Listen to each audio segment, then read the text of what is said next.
Salut Chou, bienvenue dans l'info IMO des DDP. Aujourd'hui, on retrouve Maître Stellar pour une nouvelle actualité IMO.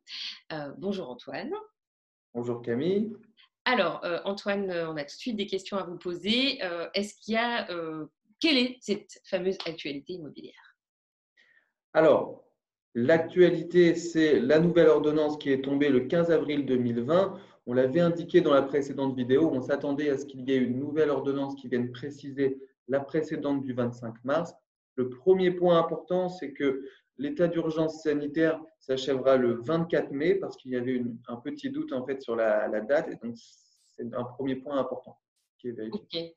Alors, est-ce que dans cette ordonnance, il y a des nouveautés sur le délai de rétractation de l'acquéreur, la fameuse SRU? Alors, je ne sais pas s'il y a des nouveautés, mais en tout cas, il y a des précisions importantes, puisqu'on l'avait vu dans la première vidéo. La difficulté, c'est qu'on ne savait pas si l'ordonnance s'appliquait à ce délai de rétractation de 10 jours.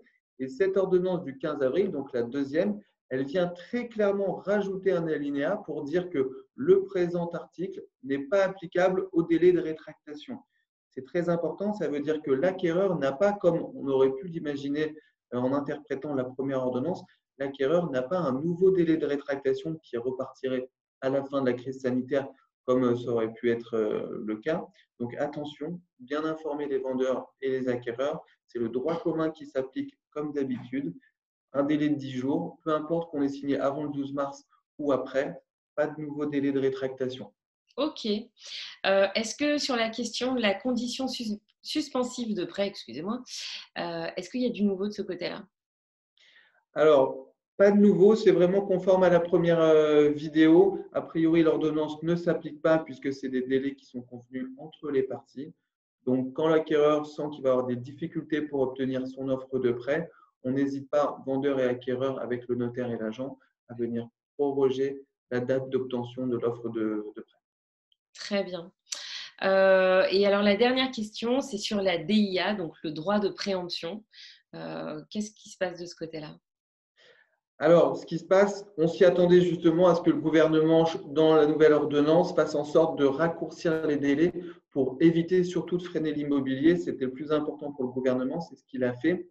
Les délais pour les déclarations d'intention d'aliéner étaient suspendus un mois après la fin de la crise sanitaire de l'état d'urgence, donc un mois après le 24 mai.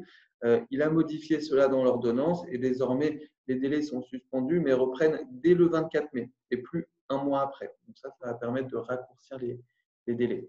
Donc pas mal de bonnes nouvelles Mm. pour l'immobilier et pour vos affaires, vos transactions. On vous prépare une autre vidéo très rapidement pour la semaine prochaine sur un sujet plus délicat qui est la succession pendant cette période de confinement. Donc n'hésitez pas à nous envoyer des questions. contact@lesdrôlesdedames de Paname.com.